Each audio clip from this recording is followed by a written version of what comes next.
नहीं रुके रहिए। चलिए ठीक है, कोई बात नहीं। हम लोग बातचीत कर रहे थे यूनिट 03 में, और इसमें हम बात कर रहे हैं सिविल सेवा के बुनियादी मूल्य, जिसमें आपका आग्रह है कि हम सत्यनिष्ठा पे अभी भी अडिग रहें। थोड़ी बात इस पर और कर दें। मैं कह रहा था कि आप निष्पक्षता और गैर तरफदारी पढ़ लीजिए, लेकिन आपने कहा नहीं, सत्यनिष्ठा पहले बता दीजिए फिर पढ़ेंगे। तो चलिए यही बात मान लेते हैं, पहले सत्यनिष्ठा पर थोड़ी बात और कर लेते हैं।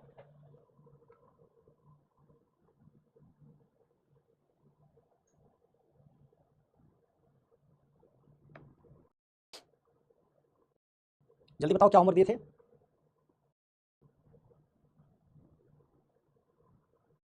बताओ ना क्या होमवर्क था, मुझे याद नहीं है, जल्दी बताओ क्या होगा। अच्छा, मतलब सत्यनिष्ठा का लाभ क्या है, उसकी प्रासंगिकता क्या है, यही बात रह गई थी और यही मैंने होमवर्क में दिया था, कहा होगा आपसे पढ़ के आइएगा।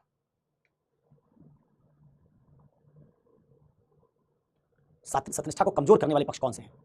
अच्छा ठीक, मैं समझ गया, मुझे याद आ गया। कई बैच पढ़ाता हूँ तो कई बार भूल जाता हूँ क्या किस बैच में होमवर्क दिया है। चलिए कोई बात नहीं। इसका आप कह रहे हैं कि 3 बातें आप और बता दीजिए। एक, सत्यनिष्ठा की समस्याएं और चुनौतियां। सत्यनिष्ठा की समस्या और चुनौतियां, इसमें कहा होगा कि आप सामाजिक, आर्थिक, सांस्कृतिक और राजनीतिक कारक बताइए ना। और दूसरा कहा होगा कि हम पढ़ेंगे सत्यनिष्ठा के लाभ। तीसरा कहा होगा हम डिस्कस करेंगे सत्यनिष्ठा की प्रासंगिकता। 3 चीजें कही होंगी, इसकी लाभ और प्रासंगिकता क्या है। देखो ये बात तो मैं आपको समझा देता हूं, पहली बात से शुरू कर लेते हैं। 3 बातें आप कहें सत्यनिष्ठा बची रह गई थी।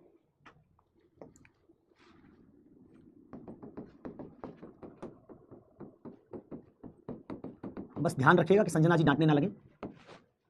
कितने दिन पढ़ाएंगे आप इंटीग्रिटी। तो चुनौतियों में समस्याएं इसकी जो आती है, जहां से अगर मैं बात करूं मान लीजिए राजनीतिक कारक की, क्यों इंटीग्रिटी कमजोर हो रही है, उसमें पॉलिटिक्स का क्या रोल है। तो हम कह सकते हैं पॉलिटिक्स में काले धन का जो प्रयोग हो रहा है, पॉलिटिक्स में जो वोट बैंक की पॉलिटिक्स है, ये सत्यनिष्ठा को कमजोर कर रही है। क्यों, कैसे? आपने पढ़ा था सत्यनिष्ठा का मतलब है लोक सेवकों के लिए, जन सेवकों के लिए संविधान के प्रति अटूट निष्ठा। पढ़ा था ना, सत्यनिष्ठा का मायने होता है सत्य या आदर्श के प्रति सत्यनिष्ठा, सत्य आदर्श के प्रति निष्ठा, अटूट निष्ठा। तो राजनीति करने वाले लोग, उनकी अटूट निष्ठा किसमें होनी चाहिए? संविधान में, कानून में। लेकिन मान लीजिए आपकी राजनीति जातिवादी हो जाए, आपकी राजनीति सांप्रदायिक हो जाए, क्योंकि नेता धार्मिक वोट से चुनाव जीत रहे हैं, जातिवादी वोट बैंक से चुनाव जीत रहे हैं, तो फिर क्या होगा? जातिवादी वोट से चुनाव जीतने वाला नेता तो जातिवादी होगा, उसकी ज्यादा निष्ठा किसमें होगी? संविधान में कि जाति में? जाति में। धार्मिक वोट बैंक से चुनाव जीतने वाले नेता की निष्ठा किसमें होगी? धर्म में। तो संविधान और धर्म का जब टकराव होगा तो किसको चुनेगा? संविधान और धर्म का टकराव होगा तो धर्म को चुनेगा। सांप्रदायिक नेता संविधान धर्म के टकराव में धर्म को चुनेगा, जातिवादी नेता संविधान और जाति के टकराव में जाति को चुनेगा, करप्ट नेता घूस लेने और भ्रष्टाचार और संविधान में टकराव होने पर भ्रष्टाचार को चुनेगा। इसलिए क्या पाएंगे आप? राजनीतिक सुचिता जैसे से कमजोर होगी, वोट बैंक की पॉलिटिक्स जैसे बढ़ेगी, राजनीति में भाई भतीजावाद और राजनीति में धन बल और बाहुबल जैसे बढ़ेगा, वैसे नेताओं की सत्यनिष्ठा कमजोर होगी। मनीषा सोलकर पूछ रही सत्यनिष्ठा क्या है? सत्यनिष्ठा एक मुर्गी का नाम है मनीषा, जो बहुत दुर्लभ है। ये भारत में कम पाई जाती है, दुनिया के कुछ देशों में ज्यादा पाई जाती है, ज्यादा अंडे नहीं देती है मुर्गी, उसी मुर्गी का नाम सत्यनिष्ठा है। राजनीतिक कारक में हम लिख सकते हैं क्या? धनबल, बाहुबल,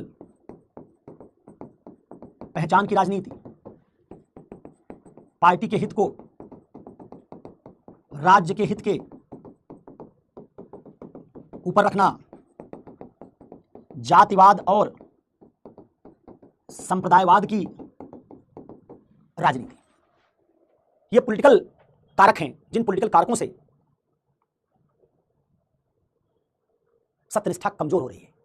ध्यान रखना, पहले इसके लिए तुमको सत्यनिष्ठा का मायने याद करना पड़ेगा कि किसी लोक सेवक के लिए लोक सेवा का आदर्श संविधान की नैतिकता के प्रति अटूट अडिग निष्ठा सत्यनिष्ठा है।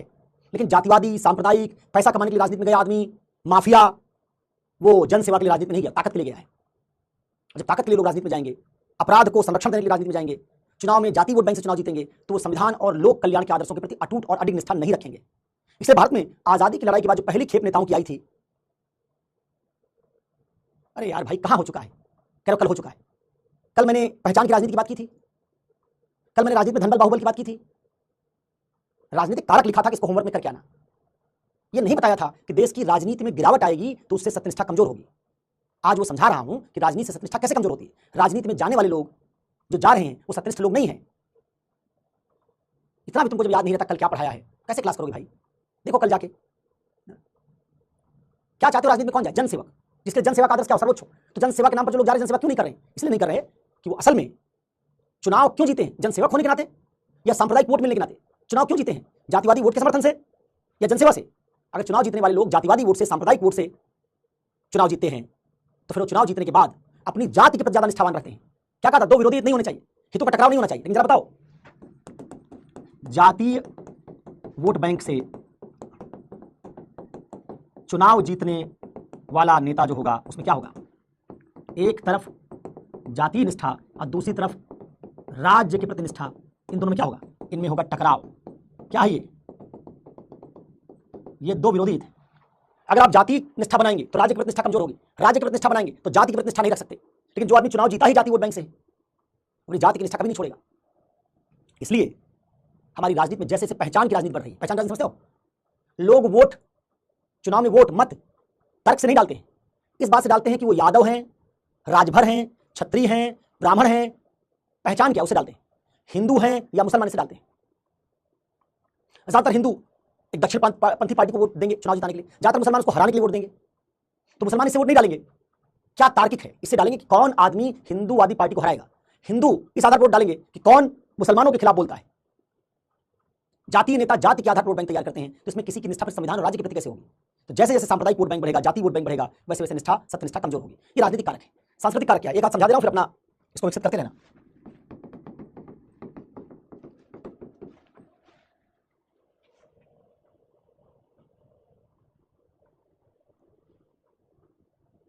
ठीक है, सांस्कृतिक कारक कैसे है? सांस्कृतिक कारकों में अगर समाज में सांस्कृतिक रूढ़ियों में नागरिकों की आस्था या निष्ठा है तो वे प्रगतिशील कानूनों तथा संविधान के आदर्शों का पालन नहीं करेंगे।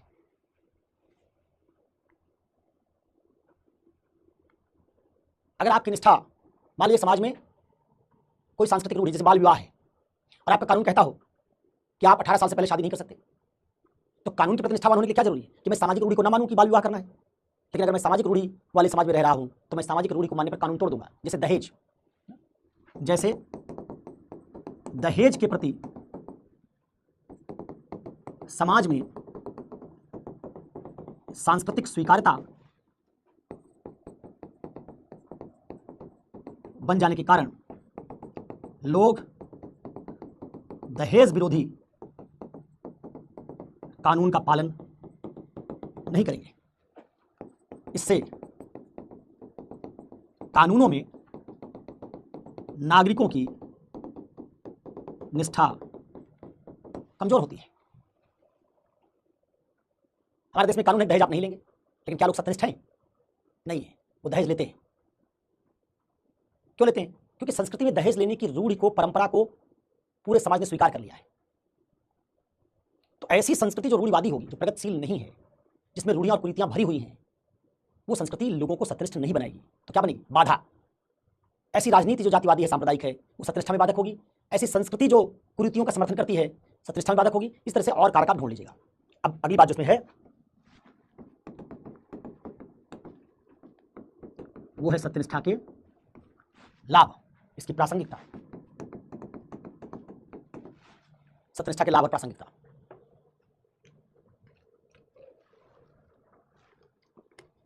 बिस्तर से पढ़ाइए। बिस्तर से कैसे पढ़ाऊंगा? अरे आज मैं ठीक जूता पहन के आया हूं, खड़े होने में कोई तकलीफ नहीं है।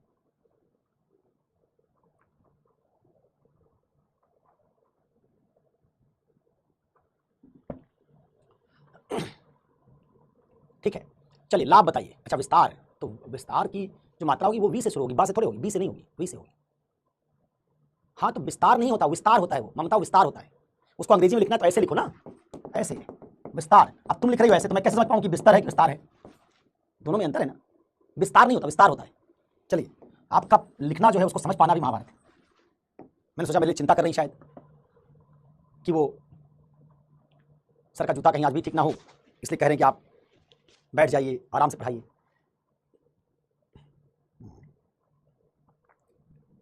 देखो अगर मैं इससे ज़्यादा विस्तार से पढ़ाऊंगा तो सत्यनिष्ठा खत्म नहीं होगी, फिर आप सारे कारक बताता रह जाऊंगा और फिर मुझे डांट पड़ेगी कि आप कब तक सत्यनिष्ठा में अटके रहेंगे। इसलिए डांट खाने से बचने के लिए मैं ये चुन रहा हूं। संजना परमार आई हैं, बताइए इसके लाभ क्या है संजना? अब छोड़ो यूपी बिहार छोड़ो,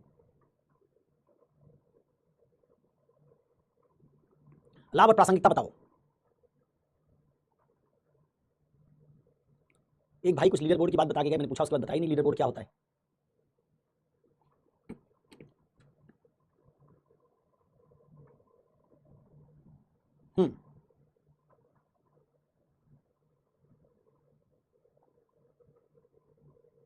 सत्यनिष्ठा को मजबूत करने के उपाय नकुल बता चुका हूं, कल कई उपाय बताए, कहा कि सामाजिक सुधार से मजबूत होगी सत्यनिष्ठा, संवेदनशीलता के विकास से मजबूत होगी सत्यनिष्ठा।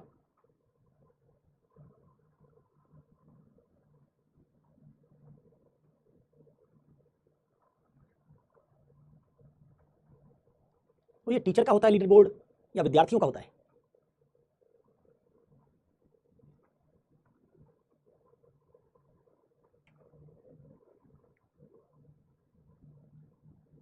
ठीक है, कुछ लोगों ने सही बात बताई है। देखो भारत में सत्यनिष्ठा का क्या मायने होगा, इसको अगर आप समझ लें तो इसके लाभ समझ लेंगे। भारत में सत्यनिष्ठा का मायने होगा कि हम संविधान के आदर्शों के प्रति निष्ठावान हो जाएं, संविधान के आदर्शों के प्रति निष्ठावान हो जाए। अच्छा ठीक है, विद्यार्थियों का होता है, मुझे लगा कि सत्यम मेरा कुछ उल्लेख करें कि 14वें नंबर पर आप हैं, तो मैंने सोचा कि भाई कैसे बनता है लीडर बोर्ड, ये 14वें नंबर पर है, कौन किस नंबर पर होता है।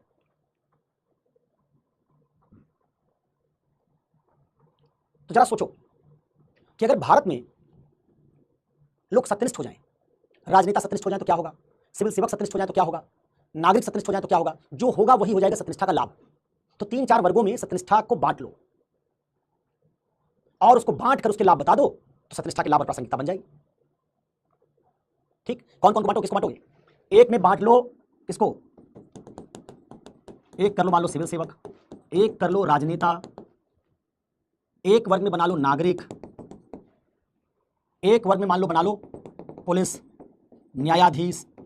इससे क्या होगा, इसे समझना आसान होगा कि सत्यनिष्ठा के क्या लाभ या क्या प्रासंगिकता है। जरा बताओ, अब देखो जरा, सिविल सेवक अगर सत्यनिष्ठ हो जाएंगे तो क्या होगा? सत्यनिष्ठ होने के बाद सिविल सेवक घूसखोर नहीं रह जाएंगे, सिविल सेवक संविधान के आदर्शों का पूर्णतया पालन करेंगे। क्या होगा बताओ, अगर सिविल सेवक सत्यनिष्ठ हो गए, इनके सत्यनिष्ठ होने से क्या होगा? कल्याणकारी राज्य के आदर्श प्राप्त होंगे। और क्या होगा, क्यों सिविल सेवा बनाई गई है? सशक्त वर्गों के लिए सिविल सेवा बनाई गई, वंचित वर्गों के लिए, वंचित वर्गों के लिए। तो वंचित वर्गों का कल्याण, इनका सशक्तिकरण। और क्या होगा, संस्थाओं की गुणवत्ता कैसी हो जाएगी, बढ़ जाएगी। तो कहोगे संस्थाओं की तथा उनसे प्राप्त होने वाली सेवाओं की गुणवत्ता में इजाफा, यही होगा ना। सिविल सेवक के सत्यनिष्ठ होने का पहले मतलब समझो। सिविल सेवक के सत्यनिष्ठ होने का मतलब है वो लोकहित के लिए काम करेगा, वो संविधान के आदर्शों के प्रति मजबूती से, अडिग अटूट भाव से काम करेगा। तो जब संविधान के सारे आदर्शों के लिए काम करेगा तो तुम्हारा संविधान किसके लिए बनाया गया है? फंडामेंटल राइट की रक्षा के लिए। तुम्हारे संविधान में आर्टिकल 39 किसके लिए है? आर्थिक न्याय के लिए, वंचित वर्गों के उत्थान के लिए। अगर ये सिविल सेवक ही सत्यनिष्ठ हो गए तो सारे संविधान के आदर्श प्राप्त होने लगेंगे। इसलिए पहली प्रासंगिकता, पहला लाभ है कि अगर आप वंचित वर्गों का कल्याण चाहते हैं, अगर आप कल्याणकारी राज्य के लाभों को हासिल करना चाहते हैं, अगर आप संस्थाओं की सेवाओं की गुणवत्ता बढ़ाना चाहते हैं, तो उसके लिए लोगों को सत्यनिष्ठ बनाना पड़ेगा। किसको बनाना पड़ेगा? सिविल सेवकों। अच्छा राजनेता सत्यनिष्ठ हो जाए क्या हो जाएगा? राजनेता सत्यनिष्ठ हो जाए तो राजनीति में जो धनबल है, बाहुबल है, अपराध है, संकीर्ण हितों की राजनीति है, ये क्या हो जाएगा? ये खत्म होने लगेगा। तो राजनेताओं के सत्यनिष्ठ होने से, इनके सत्यनिष्ठ होने से आप पाएंगे हमारे कानूनों की गुणवत्ता बेहतर होगी। राजनेता किस लिए चुने जाते हैं? कानून बनाने के लिए। विधायिका कानून बनाती है, सिविल सेवा कानून नहीं बनाते। सिविल सेवा कानूनों को लागू करते हैं। लागू करने से क्या होता है? कल्याण होता है लोगों का। लेकिन अच्छे कानून बनाता कौन है? राजनेता। अच्छे कानून राजनेता कब बनाएंगे? जब वो सत्यनिष्ठ होंगे, कानूनों की गुणवत्ता बेहतर होगी। दूसरा क्या होगा राजनेताओं के सत्यनिष्ठ होने से?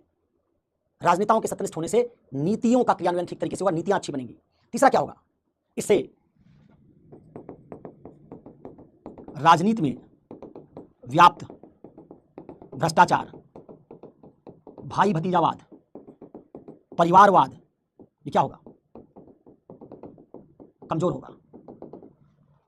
हमारे पॉलिटिक्स में नेता अपने बेटे बेटियों को पॉलिटिक्स में आगे करते हैं, करप्शन कर रहे हैं, कानून खराब बना रहे हैं। सत्यनिष्ठ होने से परिवारवाद टूटेगा। राजनीति में मेरिट से लोग प्रमोट होंगे। मेरे पिताजी राजनेता नहीं है, फिर भी मैं ऊंचे पद तक पहुंच सकता हूं। ऐसा नहीं है कि मेरे पिताजी ने पार्टी बनाई थी इसलिए उनके बाद पार्टी मेरी है। ये जो वंशवाद चल रहा है राजनीति में, वंशानुगत राजनीति है, सत्यनिष्ठा से कमजोर होगी।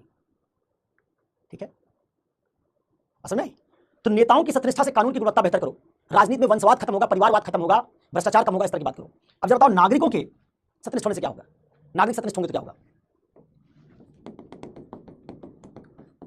नागरिकों की सत्यनिष्ठा से क्या होगा? बंधुत्व, समानता, सामाजिक न्याय के आदर्श मजबूत होंगे। दूसरा क्या होगा? सामाजिक रूढ़ियां कमजोर होंगी। सत्यनिष्ठ नागरिक कौन होगा?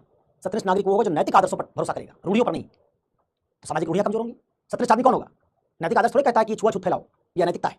नागरिक अगर सत्यनिष्ठ हो गए तो अपने साथी नागरिक के गरिमा का सम्मान करेंगे, अधिकारों का उल्लंघन नहीं करेंगे, राज्य में हिंसा घट जाएगी, बंधुत्व बढ़ जाएगा, इस तरह के तमाम लाभ आपको, भाईचारा बढ़ेगा, सामुदायिक एकता बनेगी, इस तरह के लाभ नागरिकों की सत्यनिष्ठा से बनेंगे।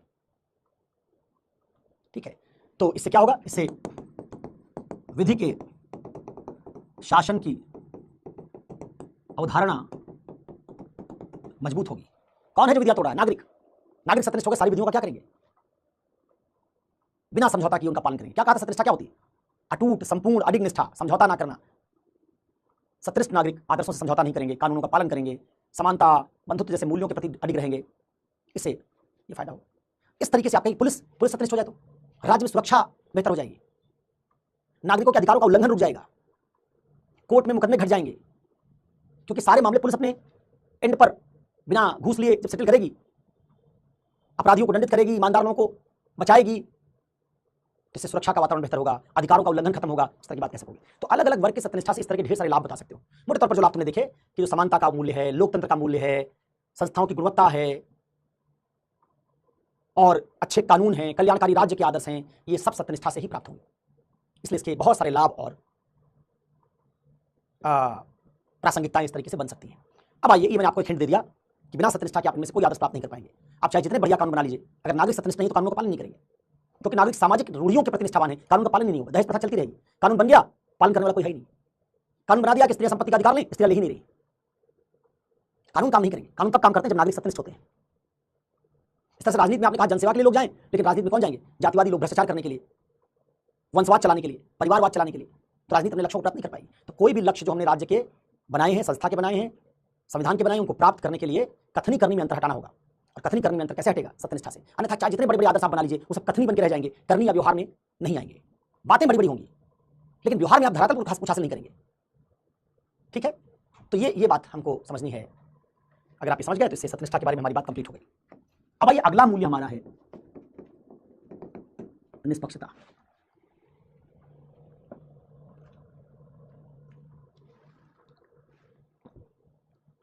स्वच्छ पर्यावरण सीधे सत्यनिष्ठा से तो नहीं जुड़ता है, दूर से जुड़ सकता है।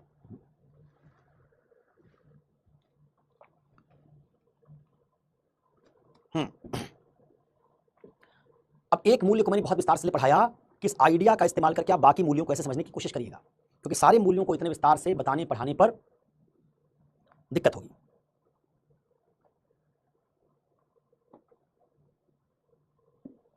अरे प्रासंगिकता तो यही है भाई। प्रासंगिकता का मतलब क्या होता है? एकता, रिलेवेंस। क्यों जरूरी है? बहुत जरूरी, क्योंकि हमारे देश में भ्रष्टाचार बहुत है, कल्याणकारी राज्य के आदर्श प्राप्त नहीं हो रहे हैं, नागरिक कानून का पालन नहीं कर रहे हैं, इसलिए सत्यनिष्ठा प्रासंगिक है। प्रासंगिक मतलब होता है सत्यनिष्ठा चाहिए, इसकी बहुत जरूरत है। क्यों जरूरत है? आप कहेंगे इसलिए जरूरत है क्योंकि हमारे संविधान के आदर्श हम प्राप्त नहीं कर पा रहे, क्योंकि वंचित वर्गों का उत्थान नहीं हो रहा है, क्योंकि भ्रष्टाचार कम नहीं हो रहा है, क्योंकि लोग कानूनों का पालन नहीं कर रहे हैं, इसलिए हमको सत्यनिष्ठा चाहिए। ठीक है, चलिए अब मैं दो मूल्य एक साथ ले रहा हूं। चलिए दो मूल्य एक साथ ले रहे हैं, निष्पक्षता और गैर तरफदारी। निष्पक्षता और गैर तरफदारी, इसको कहते हैं इम्पार्शियलिटी और इसको कहते हैं नॉन पार्टिजनशिप। कोई नकारात्मक पहलू सत्यनिष्ठा का नहीं भाई।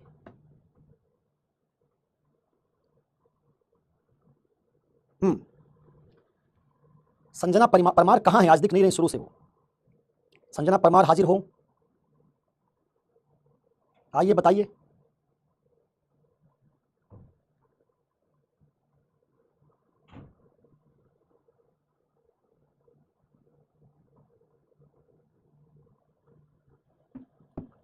क्या है ये दोनों मूल्य, निष्पक्षता और गैर तरफदारी? नकुल भगत भाई, ये लिखा है इम्पार्शियलिटी। जूम कर दे रहा हूं, उनको जूम कर दे रहा हूं भाई।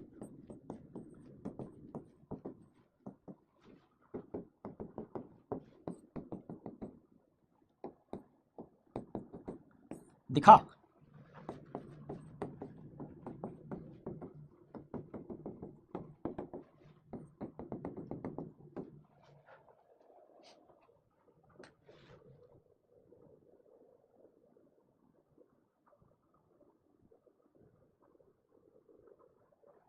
पक्षपात रहित दृष्टिकोण, व्यवहार पक्षपात रहित निर्णय। क्या है संजना, ये पाली में लिख रही हो क्या आज?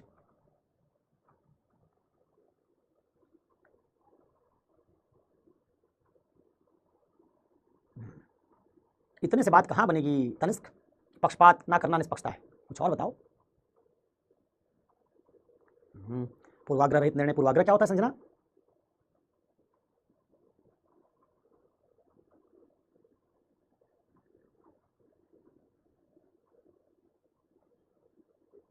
वर्षा, ये पक्षपात में ना दूसरा वाला अच्छा लगता है। तुमने छाता वाला अच्छा लिखा है, इसमें छतरी वाला लगता है।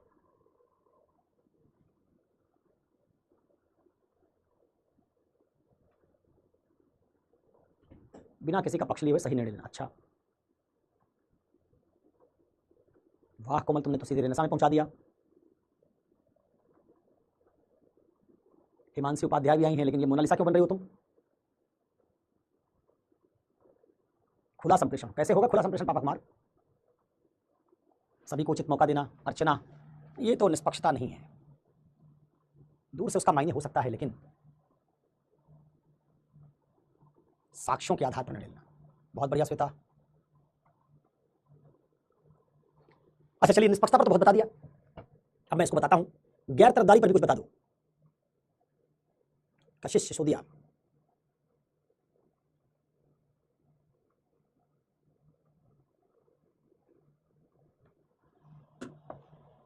जाति लिंग के आधार पर। अच्छा, निष्पक्षता का टाइम पूरा हो गया चांदनी, गैर तरफदारी बताओ।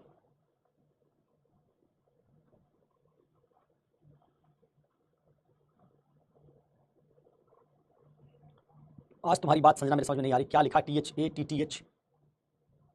चलिए देखिए, समझिए, दोनों को समझिए।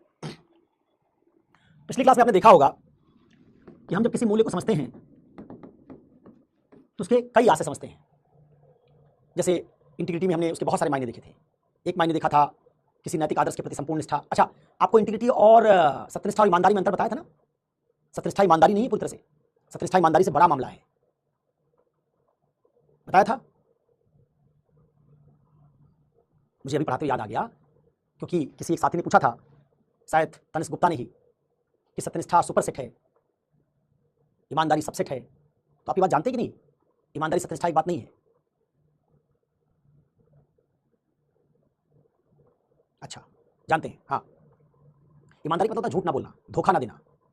लेकिन आप झूठ नहीं बोलते, धोखा नहीं देते, इसका मतलब ये नहीं कि आप नैतिक आदर्श के प्रति प्रतिबद्ध हैं। हो सकता है कि आप अनैतिक पक्ष के साथ खड़े हो, जैसे महाभारत की लड़ाई में हो सकता है कि गुरु द्रोणाचार्य ईमानदार हो, लेकिन वो सत्यनिष्ठ है, इस पर डाउट है। क्योंकि जब दुर्योधन का साथ वो दे रहे हैं तो सत्यनिष्ठ, इस पर डाउट है। कर्ण ईमानदार हो सकता है, अपनी दोस्ती निभा रहा है, लेकिन सत्यनिष्ठ, इस पर डाउट है, क्योंकि कर्ण दुर्योधन की तरफ से लड़ रहा है जो नैतिक आदर्श का उल्लंघन कर रहा है। तो कर्ण ईमानदार है लेकिन सत्यनिष्ठ नहीं। हाँ, कर्ण वहां सत्यनिष्ठ है जहां वो अपने कवच कुंडल को दान दे देता है। उस कहानी में दानी है, उसकी मां आ गई अपने बेटे के लिए कवच कुंडल मांगने, उसने दे दिया, अपनी जान की परवाह नहीं की। ठीक है, वहां ईमानदार है। तो ईमानदारी से यह सिद्ध नहीं होता कि आप सत्यनिष्ठ होंगे, लेकिन सत्यनिष्ठ हैं तो ईमानदार जरूर होंगे। अब आइए निष्पक्षता पर थोड़ी बात करते हैं। तो मुझे ये लगा कि शायद हो सकता है मैंने ईमानदारी और सत्यनिष्ठा में अंतर ना बताया हो, तो आपको समझा दिया। आपने कहा बता दिया था तो कोई बात नहीं, मैंने उसको बहुत इम्पार्शियलिटी के कई मायने हो सकते हैं। जैसे इसका एक मायने है जो आपने कहा भी, पक्षपात ना करना। दूसरा आपने कहा पूर्वाग्रह रहित होना। तीसरा इसका मायने हो सकता है किसी निर्णय पर पहुंचने के लिए व्यक्तिगत मान्यताओं से परे जाकर साक्ष्यों का प्रयोग करना। चौथा मायने हो सकता है किसी पहचान या अपनी पहचान को तरजीह देकर निर्णय ला लेना। हम कहते हैं आप निष्पक्ष हैं, इसका मतलब होगा कि आप किसी पहचान को तरजीह नहीं देते। और पहचान तरजीह न देने मतलब समतामूलक चेतना। आप ये नहीं मानते कि कोई श्रेष्ठ है कोई हीन है। इसे कहते हैं प्रत्येक मनुष्य को सदैव साध्य मानना। ये सब कुछ निष्पक्षता के मायने हैं। मैं एक एक मायने को थोड़ा थोड़ा स्पष्ट कर दे रहा हूं। पक्षपात ना करने का क्या मतलब है? पक्षपात ना करने का मतलब है कि अगर आप एक व्यक्ति के तौर पर कुछ बातों को पसंद या नापसंद करते हैं, आपकी व्यक्तिगत लाइकिंग और डिसलाइकिंग है, तो आप उसका निर्णय में प्रयोग नहीं कर सकते। जैसे समझिए इसको, मान लीजिए मैं जज हूं और मान लीजिए मैं शाहरुख खान, अमिताभ बच्चन या आमिर खान को बहुत पसंद करता हूं और उनका केस मेरे कोर्ट में आ गया, उनके खिलाफ एक आम आदमी ने केस कर दिया। अब मुझे व्यक्तिगत तौर पर लगता है कि आमिर खान बहुत अच्छे एक्टर हैं, शाहरुख खान बहुत अच्छे एक्टर हैं, अमिताभ बच्चन बहुत अच्छे एक्टर हैं, मेरे पसंदीदा एक्टर हैं। लेकिन जब मैं जज के तौर पर निर्णय करूंगा तो मैं अपनी इस पसंदगी को निर्णय का आधार नहीं बनाऊंगा। मैं अमिताभ बच्चन, शाहरुख खान, आमिर खान, सलमान खान, रणवीर कपूर, रणवीर सिंह, इनकी तरफ कोई झुकाव नहीं दिखाऊंगा। पक्षपात का मतलब ये हो गया कि आप अपनी पसंद नापसंद के आधार पर निर्णय नहीं करेंगे। दूसरा पक्षपात का क्या मतलब है? दूसरा पक्षपात का मतलब है हम सब सगे संबंधियों की दुनिया में रहते हैं, रिश्तेदारियों की दुनिया में रहते हैं। हमारे रिश्ते नाते हैं, कोई मेरा बेटा है, कोई मेरी बेटी है, कोई मेरी पत्नी है, कोई मेरी प्रेमिका है, कोई मेरा प्रेमी है, कोई मेरा माता है, कोई पिता है। मैं निर्णय करते समय नातेदार, रिश्तेदार, माता, पिता, भाई, बहन, गर्लफ्रेंड, बॉयफ्रेंड, दोस्त, यार, इनसे निर्णय नहीं करते। और तीसरा, हम सबकी चेतना में बहुत सारे संकीर्ण कंपार्टमेंटलाइज करने वाले आइडियाज हैं। जैसे मैं भारतीय हूं तो भारतीय ने मेरे दिमाग में कंपार्टमेंट बना दिया कि जब जब पाकिस्तान का कोई मामला आएगा, भारत पाकिस्तान का, तो मैं भारत का पक्ष लूंगा क्योंकि मैं भारतीय हूं। तो हम कहेंगे आप पक्षपातपूर्ण सोचते हैं, क्योंकि आपने मामला सुना भी नहीं, उससे पहले तय कर लिया कि भारत के पक्ष में होगा, वही ठीक है। तो पक्षपात ना करने का मतलब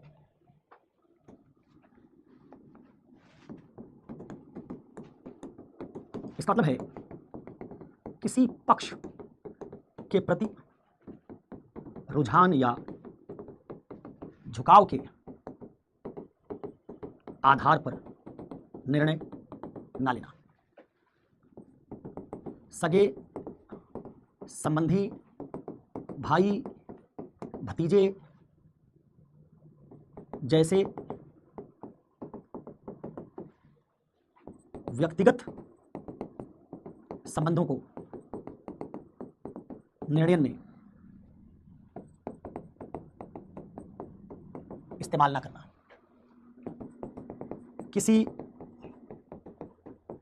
संकीर्ण पहचान के दायरे में रहकर निर्णय ना करना। ठीक है, यह निष्पक्षता है, पक्षपात ना करने का मामला है। ठीक है, सही, इसी बात से हम कह सकते हैं कुछ पूर्वाग्रह होते हैं। क्या कह सकते हो? पूर्वाग्रह रहित निर्णय। पूर्वाग्रह रहित निर्णय मतलब बहुत सारी चीजें हैं जो हमारे दिमाग में बिना किसी परीक्षण के स्वीकार्य हो चुकी हैं। हमने उनको टेस्ट नहीं किया, हमको मान बैठे हैं। औरंगजेब बुरा शासक था, राम मंदिर अयोध्या में था, हो सकता है पूर्वाग्रह हो, मेरे हिंदू होने के नाते पूर्वाग्रह हो। ठीक, वैसे हो सकता है मुसलमानों का पूर्वाग्रह हो कि इस्लाम दुनिया का सर्वश्रेष्ठ धर्म है, मदीना स्टेट सबसे अच्छा आइडियल है। तो आप ना, ये जब आप किसी तरह के पूर्वाग्रह कहां से बनते हैं? पूर्वाग्रह बनते हैं हमारे जाति, धर्म, लैंगिकता, समाजीकरण, इनसे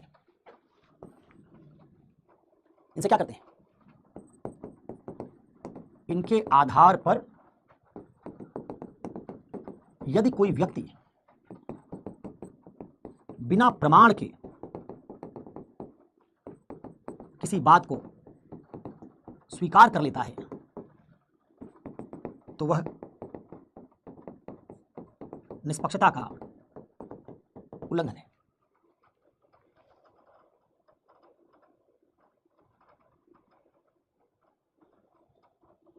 भारत के पक्ष में बोलना है, लेकिन भारत के पक्ष में अंध राष्ट्रभक्ति के आधार नहीं बोलना है। भारत के पक्ष में इसलिए बोलना है क्योंकि भारत का संविधान शानदार है। भारत के संविधान के आइडिया को ही भारत का आइडिया मानो, तो जो संविधान में लिखा उसके प्रति भक्ति दिखाओगे, क्योंकि वो सारे आइडिया तर्क पर आधारित हैं, पूर्वाग्रह पर आधारित नहीं है। हमारा संविधान किसी जाति की बात नहीं करता, धर्म की बात नहीं करता। दुनिया के सबसे बेहतरीन आइडियाज जिनको हमने तर्क की कसौटी पर कसा है, उनको संविधान ने लिया है। तो अगर आप भारत के आइडिया को कॉन्स्टिट्यूशन के आइडिया से जोड़कर देखेंगे तो आप भारत के हित की बात कीजिए, क्योंकि भारत के हित की बात संविधान के हित की बात है, और संविधान के हित की बात तर्क के हित की बात है, वो पूर्वाग्रह की बात नहीं है। संविधान हिंदू मुसलमान नहीं करता, संविधान स्त्री पुरुष नहीं करता। ठीक है, तो ये बातें हैं, ये क्या हैं? ये पूर्वाग्रह बनाती है। ऐसे किसी पूर्वाग्रह से अगर आप ग्रस्त हैं, आपकी चेतना में पहले से ही, जो रॉल्स में आपने पढ़ा था,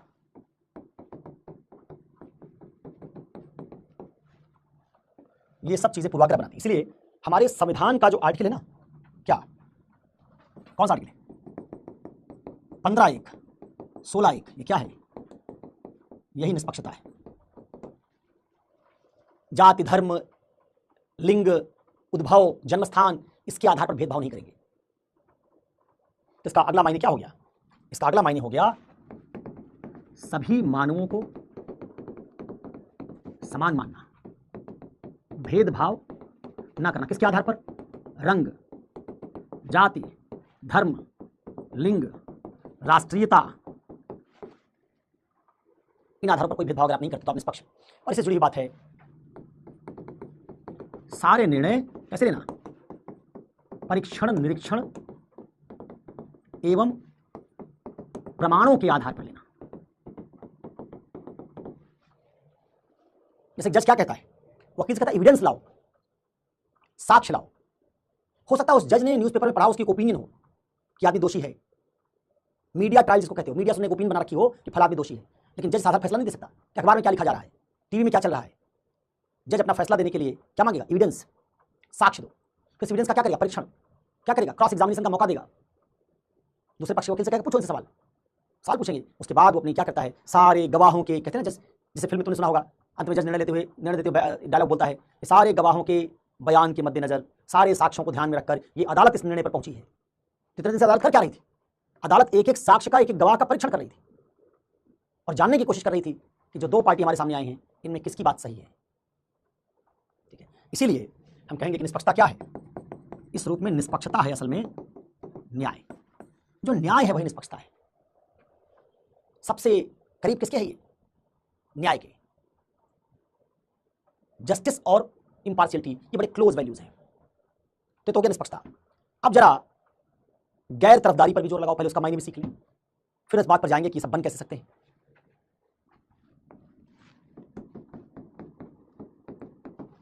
गैर तरफदारी,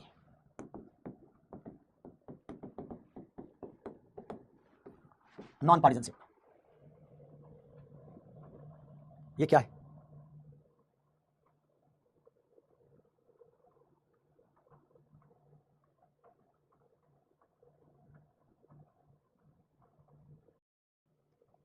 लेकिन गैर तरफदारी सबके लिए नहीं है। गैर तरफदारी सिविल सेवकों का मूल्य है। निष्पक्षता एक आम इंसान के लिए भी है, एक आम इंसान को भी निष्पक्ष होना चाहिए, लेकिन गैर तरफदारी हर इंसान के लिए नहीं है। कैसे? गैर तरफदारी का मतलब है सिविल सेवक को किसी राजनीतिक दल या विचारधारा का समर्थक नहीं होना चाहिए। सिविल सेवक को राजनीतिक दलों तथा राजनीतिक विचारधारा से तटस्थ होना चाहिए। एक सिविल सर्वेंट चुनाव लड़ने वाला आदमी तो है नहीं, तो सिविल सर्वेंट किसी राजनीतिक दल का समर्थक कैसे हो सकता है? राजनीतिक दल का समर्थक तो राजनीतिक पार्टी का आदमी हो सकता है, राजनीतिक दल का समर्थक कोई आम नागरिक हो सकता है। लेकिन अगर सिविल सर्वेंट राजनीतिक दल का समर्थक हो गया तो एक राजनीतिक दल क्या सरकार उसका समर्थक है, कल वो सरकार चुनाव, वो पार्टी चुनाव हार गई, दूसरी सरकार आ गई, तो सिविल सर्वेंट तो पहली पार्टी का समर्थक है, दूसरी पार्टी के लिए काम ही नहीं करेगा। और आप क्या हैं? आप तो हैं अस्थायी कार्यपालिका। नेता तो आते जाते रहेंगे, चुनाव हारते रहेंगे, जीतते रहेंगे, आते जाते रहेंगे। आप चुनाव नहीं लड़ते हैं। आप पहले वाली पार्टी जो 10 साल सत्ता में रही उसके लिए भी काम करेंगे, फिर दूसरी पार्टी आएगी उसके लिए भी काम करेंगे, जो सरकार में आएगी उस पार्टी के लिए काम करना पड़ेगा। ये कब कर पाएंगे आप? जब ना आपका इस पार्टी से लगाव है ना उस पार्टी से लगाव है। जनता जिसको चुनकर भेजेगी हम उसके लिए काम करेंगे, हम संविधान के लिए काम करेंगे, हम लोकतंत्र के लिए काम करेंगे, हम दलों और व्यक्तियों के लिए काम नहीं करेंगे। पॉलिटिकल पार्टी का एजेंट नहीं बनेंगे कि पार्टी कह दे हम सत्ता में हैं, फला टेंडर हमारे लोगों को दे दो, आपने दे दिया। पार्टी कह दे विपक्षी दल एक रैली निकालना चाह रहा, निकलने मत देना, आपने रोक दिया, अनुमति नहीं दी। विपक्षी दल के नेता धरने बैठे, आपने लाठीचार्ज करवा दिया। आप तो ऐसे बिहेव कर रहे हैं जैसे आप पॉलिटिकल पार्टी के लठैत हो, उसके एजेंट की तरह काम कर रहे हैं। अगर आप इस तरह से काम कर रहे हैं तो आप में नॉन पार्टिजनशिप नहीं है। आजकल बहुत सारे ऐसे ब्यूरोक्रेट हैं जिनको पॉपुलर होने का चस्का है, लोकप्रिय होने का चस्का है। वो अपने साथ कैमरा लेके चलते हैं, अपना यूट्यूब पे पेज बना रखा है, फेसबुक पे पेज बना रखा है, उनके लाखों फॉलोअर्स हैं। अरे भाई तुम इतना लोकप्रिय क्यों बनना चाहते हो? लोकप्रिय बनना चाहते हो तो चुनाव लड़ लो। आप कोई चुनाव में तो जाएंगे नहीं जनता का समर्थन हासिल करने के लिए, सारे कामकाज की तारीफ कर रहे हैं। वो कामकाज जो आप कर रहे हैं अपने पद के कारण कर रहे हैं, व्यक्ति कारण नहीं कर रहे हैं।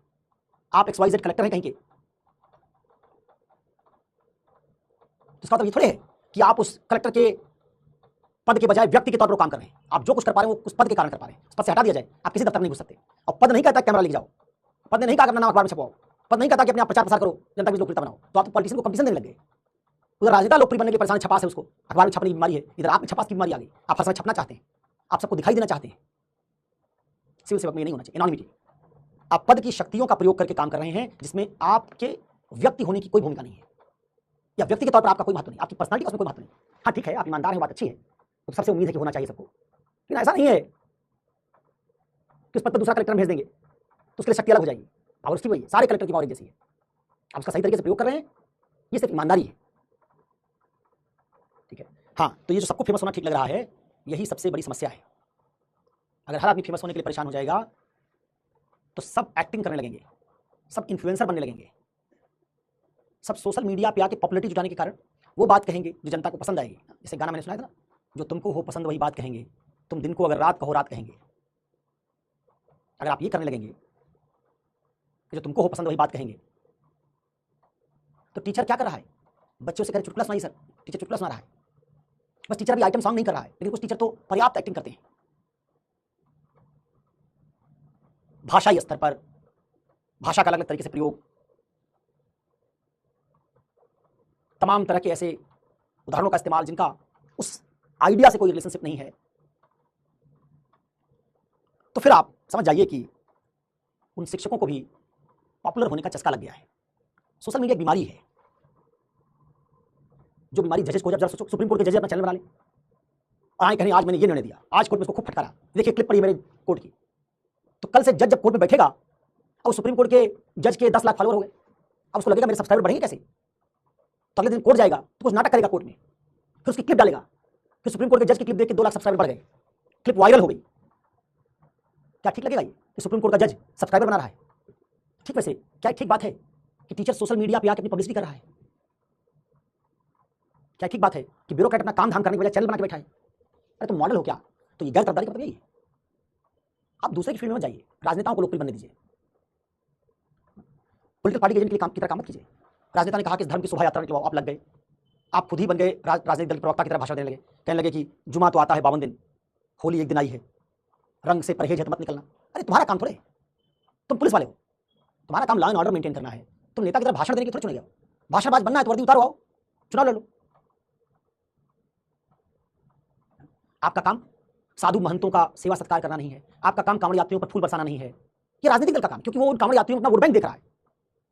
आपका काम जालीदार टोपी लगा के किसी दूसरे धर्म के समारोह में जाना नहीं है, ये सब आपका काम नहीं है, ये नेताओं का काम है, वो करें ऐसा। आपका काम सत्ता पक्ष की रैलियों का मैनेजमेंट करना नहीं है, आपका काम सत्ता पक्ष के जिलाध्यक्ष के कहने पर ठेका पट्टा देना नहीं है। ध्यान रखो, एक सिविल सेवक सरकार के अधीन काम करता है, पार्टी के अधीन नहीं। मान लीजिए एक पार्टी ABC चुनाव जीत के आ गई, अब उस पार्टी के कुछ लोग तो चले गए सरकार में, मंत्री बन गए, मुख्यमंत्री बन गए, अब कुछ लोग उस पार्टी के जिलाध्यक्ष हैं, प्रदेश प्रवक्ता हैं, प्रदेश अध्यक्ष हैं। तो जो पार्टी के प्रदेश अध्यक्ष प्रदेश प्रवक्ता सरकार नहीं है, तो ब्यूरोक्रेट सरकार के लिए काम करता है, पार्टी के प्रदेश अध्यक्ष जिलाध्यक्ष के लिए नहीं। पार्टी सरकार में अंतर है, पूरी पार्टी सरकार नहीं होती, लेकिन कई बार ब्यूरोक्रेट क्या करते हैं, जिस दल की सरकार बनी, ABC दल की जिसकी सरकार बनी, उसके जिलाध्यक्ष, उसके प्रदेश अध्यक्ष, उसके प्रवक्ता की बात मानने लग जाते हैं, फोन कर दिया, काम कर दिए। आपको पता होना चाहिए कि आपको सरकार निर्देश दे सकती है, आपको पॉलिटिकल पार्टी के पदाधिकारी निर्देश नहीं दे सकते। वो पॉलिटिकल पार्टी के पदाधिकारी है, सरकार के नहीं। अगर आप पॉलिटिकल पार्टी के पदाधिकारियों का निर्देश लेने लग गए तो आप में तरफदारी आ गई।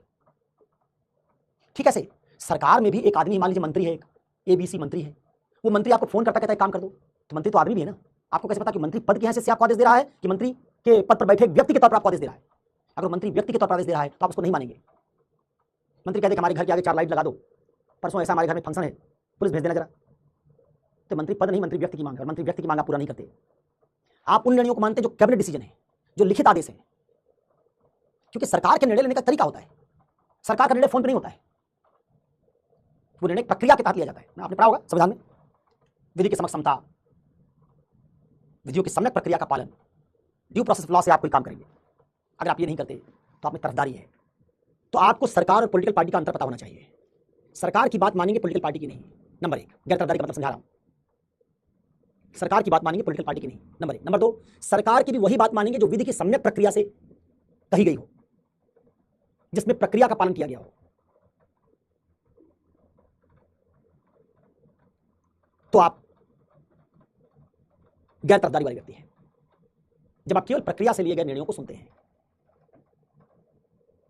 तीसरा, गैर तरफदारी का मतलब है जो व्यवहार आप सत्तारूढ़ दल के सदस्यों के साथ करते हैं, उनको जितना अवगत करेंगे, आपके यहां जाने पर चाय पिलाएंगे, वही बर्ताव आपको विपक्षी नेताओं के साथ करना होगा।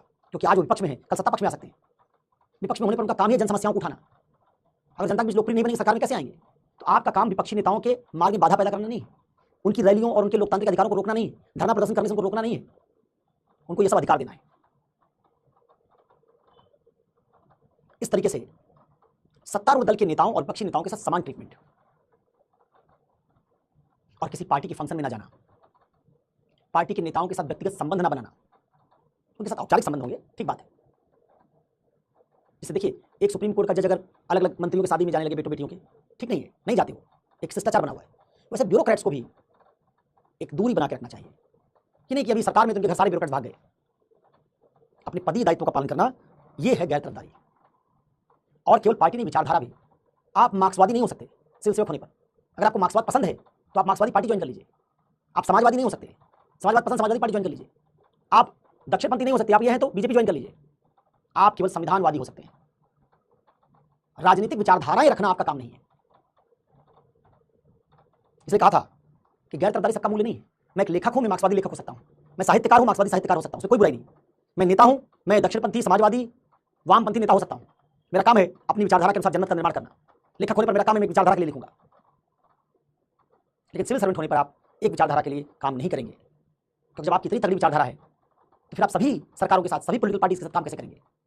ठीक है, तो ये बात अगर आप समझ गए कि गैर तरफदारी कैसे निष्पक्षता से अलग है, तो इसका भी मायने आपको क्लियर हो गया होगा। मैं एक आध सवाल देख लेता हूं, देर से नहीं देख रहा हूं। सृष्टि नामदेव, सर जी आप मुस्लिम धर्म से हैं या हिंदू? शामिल कीजिए सर प्लीज। अब ये आप तय कर लीजिएगा सृष्टि में किस धर्म से हूं। मैं इसमें क्या बताऊं किस धर्म से हूं, मुझे भी नहीं पता मैं किस धर्म से हूं। अच्छा सर PW की बुक पढ़नी जरूरी है, ओनली नोट्स इनफ नहीं है क्या? हाँ पढ़ लेनी चाहिए, उसमें बहुत सारे उदाहरण मिलेंगे तुमको। उसमें कई बार परिभाषाएं संक्षेप में बिल्कुल औपचारिक भाषा में लिखी होंगी। बताता हूं, इससे आप थोड़े मानेंगे। आप इसलिए किसी ऐसे सवाल का जवाब देना ठीक नहीं होता युक्त होने पर। तो गैर तरफदारी और निष्पक्षता में अंतर हो गया। निष्पक्षता जाति धर्म लिंग से अलग होना है, तटस्थ होना है। निष्पक्षता अपनी पहचान के आधार पर निर्णय न लेना है। निष्पक्षता भाई भतीजावाद ना करना है। निष्पक्षता सगे संबंधियों को फायदा ना पहुंचाना है। निष्पक्षता पूर्वाग्रह से रहित होना है।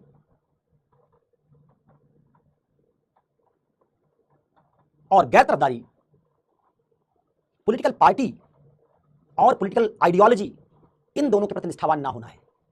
तो दोनों में अंतर है। सर जब सुप्रीम कोर्ट के वकील जज का चुनाव परिवारवाद भाई भतीजावाद पे टिका है, सुप्रीम कोर्ट के वकील का चुनाव थोड़ा होता है, जज का होता है, तो वकील जज क्यों लिखा तुमने? अच्छा ये कहना चाहते हो क्या कि जो वकील होते हैं उनका चुनाव? हाँ तो इसमें बहुत सारे आरोप लग रहे हैं। कहा जा रहा है कि हमको न्यायिक सुधार करना चाहिए। सुप्रीम कोर्ट का कोलेजियम सिस्टम बहुत परफेक्ट नहीं है। हमारे देश में पुलिस सुधार, न्यायिक सुधार, इन सब की बहुत जरूरत है।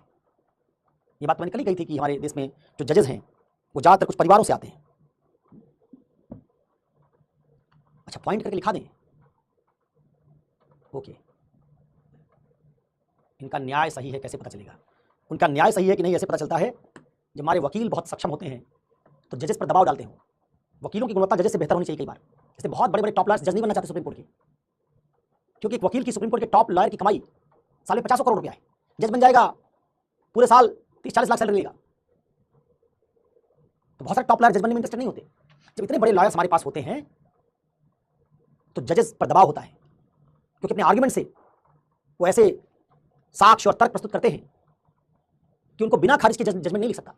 उस जजमेंट की आलोचना होती है तो हम लोग कहते हैं जजमेंट खराब है। तो यही नैतिक दबाव है, वकीलों का दबाव होता है, अच्छे वकीलों का दबाव जो जज को खराब निर्णय लेने से रोकता है। लेकिन अगर वकील भी बिक जाए, वकील भी खराब हो जाए, संस्थाएं कमजोर होने लगे तो फिर ये सारे पैरामीटर्स भी टूटने लगते हैं।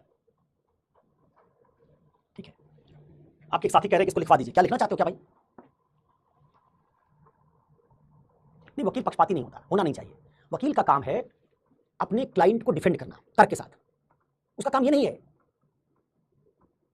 कि एक वकील अगर सही वकील है, उसका काम ये नहीं है कोर्ट को गुमराह करना। उसका काम ये नहीं कि हत्या करके कोई क्लाइंट आए और कह दे तुमको मैं बचा दूंगा। वकील अपने क्लाइंट को गलत सजा मिलने से रोकता है, सही वकील है तो। क्लाइंट को जो बेस्ट डिफेंस हो सकता है उसको रखने का मौका देता है। कानून जितना लाभ क्लाइंट को दे सकता है उतना लाभ क्लाइंट को दिलवाता है, क्योंकि क्लाइंट हो सकता है कई बार अपना बेहतरीन डिफेंड ना कर सके, अपना बेहतरीन डिफेंस ना कर सके। ये सही मायने में वकील का काम है।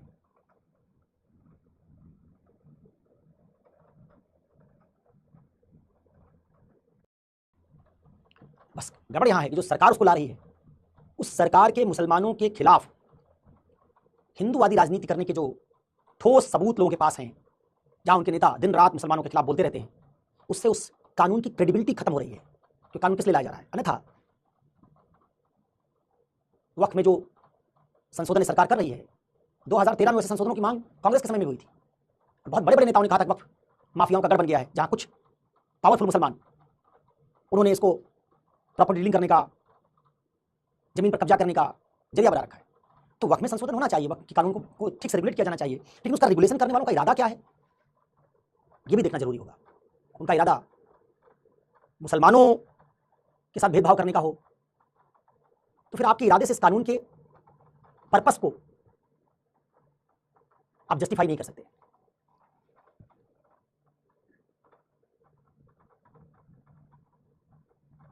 लॉयर क्रिमिनल को बचाते, मैंने कहा कि वो उनका काम ये नहीं है। उनका काम क्रिमिनल को, देखिए हमने कसाब को भी वकील दिया था, अजमल कसाब आतंकवादी था, तो क्या वकील का काम ये होना चाहिए था कहता कि कसाब जो है वो उसको सजा मत दो? नहीं, वकील का काम ये था, उसमें क्या करेगा वकील? ये कहेगा भाई ये आतंकवादी है लेकिन इसने किसी इन्फ्लुएंस में आदमी को मारा, सजा दो लेकिन उसको सुधरने का मौका दो, मृत्युदंड मत दो। वो ये देखेगा कहीं गलत आदमी को तो फंसा दिया उसकी जगह। तो वकील का काम ये है, वकील का काम ये नहीं है कि आप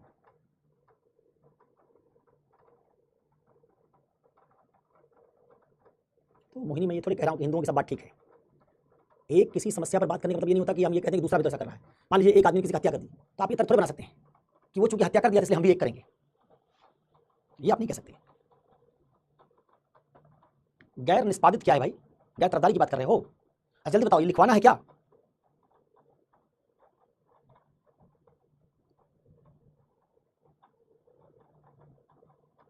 कौन सा एग्जाम्पल बता रही हो चांदनी जो मैंने बताया है?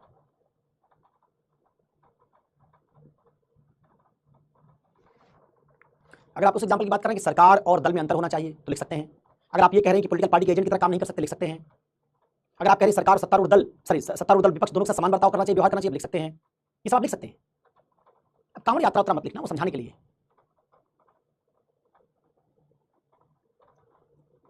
अच्छा लिखवाना, इतने लोग कह रहे हो लिखवाना है, वाह भाई।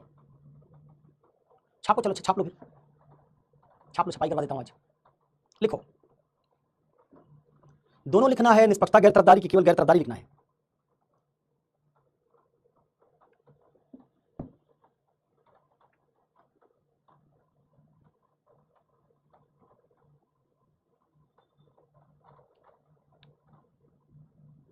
मैं भी चाहता हूं कि लिखवाओ मत, लेकिन तुम लोग कह रहे हो तो। गैर तरफदारी, चलो लिख लो गैर तरफदारी, लिख लो। हाँ लिख लेना ही चाहिए था भूमिका। लिखो गैर तरफदारी। राजनीतिक दल और राजनीतिक विचारधाराओं के प्रति तटस्थ रहना ही गैर तरफदारी का मूल्य है। राजनीतिक दल और राजनीतिक विचारधाराओं के प्रति तटस्थ रहना ही गैर तरफदारी का मूल्य है। इस मूल्य के अंतर्गत निम्नलिखित घटक या अवयव शामिल होते हैं। इस मूल्य के अंतर्गत निम्नलिखित घटक या अवयव शामिल होते हैं। पहला,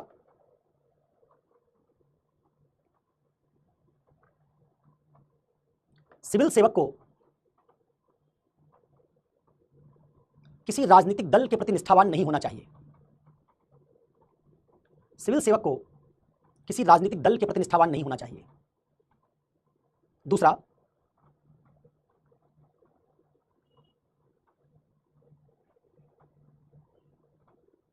सिविल सेवक को किसी राजनीतिक दल के प्रति निष्ठावान नहीं होना चाहिए। दूसरा, सिविल सेवक का किसी राजनीतिक विचारधारा के प्रति झुकाव या समर्पण नहीं होना चाहिए। सिविल सेवक का किसी राजनीतिक विचारधारा के प्रति झुकाव या समर्पण नहीं होना चाहिए।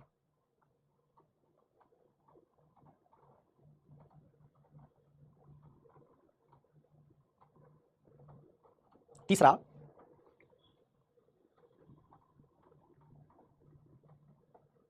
सिविल सेवक को अनामिता के सिद्धांत का पालन करना चाहिए। अनानिमिटी, अनामता। सिविल सेवक को अनामिता के सिद्धांत का पालन करना चाहिए।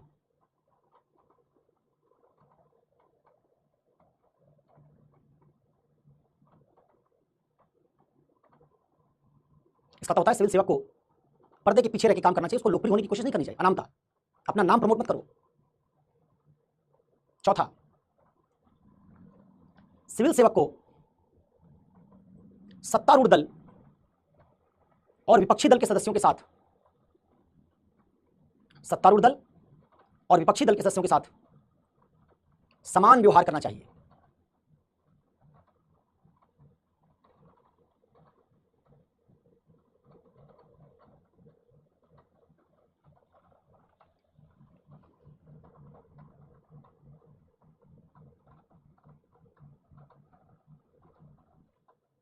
अगला, सिविल सेवक को सत्तारूढ़ दल और सरकार में अंतर करना चाहिए और उसे सरकार से निर्देश या आदेश लेने चाहिए, सत्तारूढ़ दल के पदाधिकारियों से नहीं। सरकार से आदेश या निर्देश लेने चाहिए, सत्तारूढ़ दल के पदाधिकारियों से नहीं। अगला,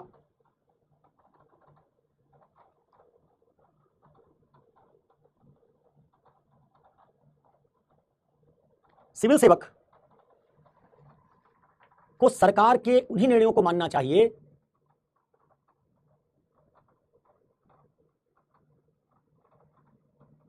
जो विधिक प्रक्रिया के उचित पालन से लिए गए हैं।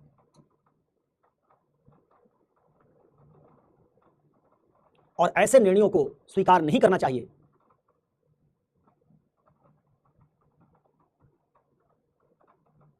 जिनमें विधि की सम्यक प्रक्रिया का पालन ना किया गया हो।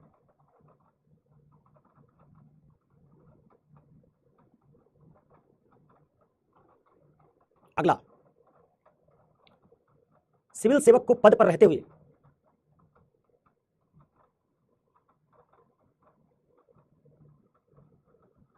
किसी राजनीतिक या दलीय गतिविधि में लिप्त नहीं होना चाहिए।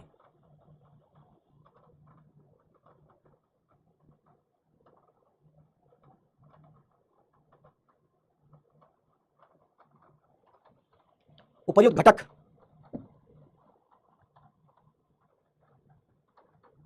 मिलकर गैर तरफदारी के मूल्य का निर्माण करते हैं।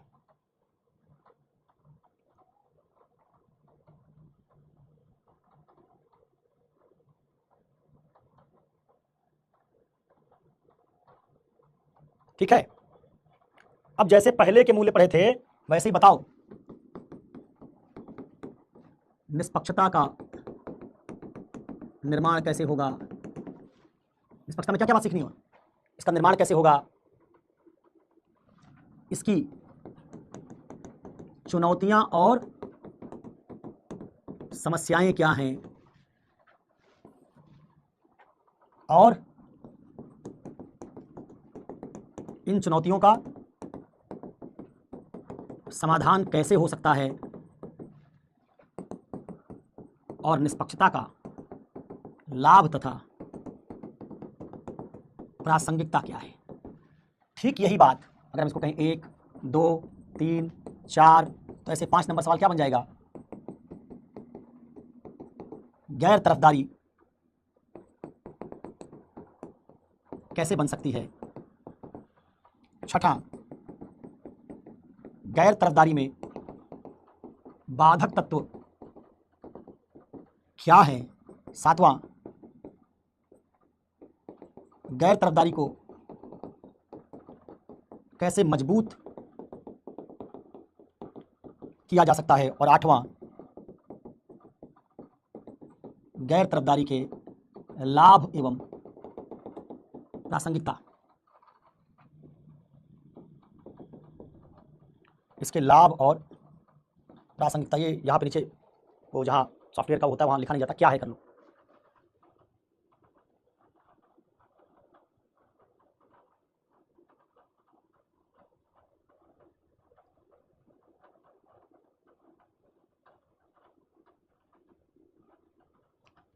ये बिल्कुल वैसे सवाल हैं जैसे आपने सत्रिष्ठा में बनाए थे। सत्रिष्ठा में आपने क्या किया था, आपने सवाल बनाया था सत्रिष्ठा क्या होती है, सीखा था उसके पहले, उसका मायने सीखा था, बनती कैसे है, कितने तरह की होती है। वैसे हमने निष्पक्षता गैर तरफदारी का मायने सीखने के बाद इतने सवाल बनाए हैं। ये आपका होमवर्क है आज का। कल पीडब्ल्यू की किताब से इसको पढ़ के आइएगा और मैं इस पर थोड़ी बात आपको समझा दूंगा और मान लूंगा कि निष्पक्षता और गैर तरफदारी भी हो गई। तब तक आप मोदी जी से मिलने की रणनीति बनाइए और आपस में चर्चा की संस्कृति को बढ़ाइए। तो कल इससे आगे की बातचीत करने के लिए